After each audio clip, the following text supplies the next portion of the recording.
Paradise પાછળ એ બગીચો બનાવેલો આવેલો છે નગરપાલિકા દ્વારા, એનું કંઈ જતન થતું નથી. કચરા ઢગલા થઈ ગયા છે, ગાયો બાંધે છે આમાં. તો નગરપાલિકા દ્વારા આ સફાઈ કરાવવામાં માગે છે, થતી નથી. પગી પણ એમને ભાગી ગયો છે, ગેટ પણ તૂટેલા છે. આના પણ અહીંયા દારૂના બોટલ હોય છે, નગરપાલિકા ધ્યાન દેતી નથી. તમારી શું માંગણી છે? અમારા બગીચો રિપેર થવો જોઈએ, હિંડોળા થવા જોઈએ, છોકરાઓને રમક વસ્તુ થવી જોઈએ ને સફાઈ થવી જોઈએ. પેરેડાઇઝ સિનેમાની સામે ઠકરાર હોસ્પિટલ વાળા રોડ ઉપર એક ગાર્ડન, નગરપાલિકા સંચાલિત એક ગાર્ડન બનાવેલો હતો. આજે આ ગાર્ડનની એટલી ભયંકર હાલત છે કે આજુબાજુના આવારા તત્વો અહીંથી દારૂની ખાલી જથ્થાબંધ બોટલો મળેલી છે, બિયરના ટીન મળેલા છે.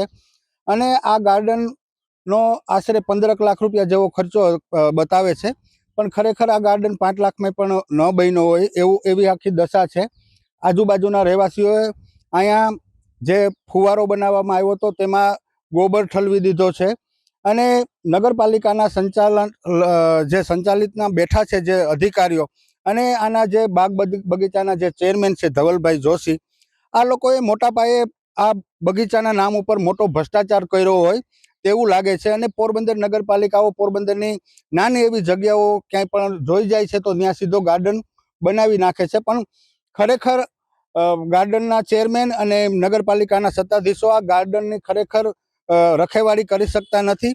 અને આ વસ્તુ ગાર્ડનના નામ ઉપર નગરપાલિકા અને એના ચેરમેન પૂરેપૂરો ભ્રષ્ટાચાર કર્યો હોય એવા મારા આક્ષેપ છે. જ્યારે હું ગાર્ડન કમિટીનો ચેરમેન બન્યો એ સમય સુધીમાં તો એમનું લોકાર્પણ થયેલું નહોતું. એ કદાચ 2017-18ની સાલમાં એમનું કામ ચાલુ થયેલું હતું. ત્યારબાદ આમનું જે લોકાર્પણ થયેલું નથી, એટલે એમના વિશેનું જે છે એ અમારા નોલેજનો કોઈ વસ્તુ નથી આવી.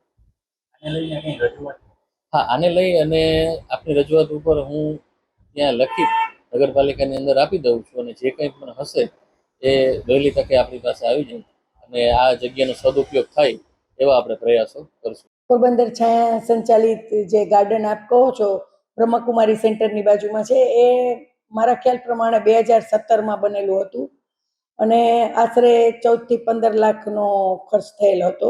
હાલની સ્થિતિ હમણાં અમને લોકોને નાગરિકોનો એક પત્ર આવેલો છે કે ત્યાં આજુબાજુના લોકો દ્વારા પેશકદમી થઈને ઢોર ઢાકર જઈ અને ગાર્ડનને બગાડે છે.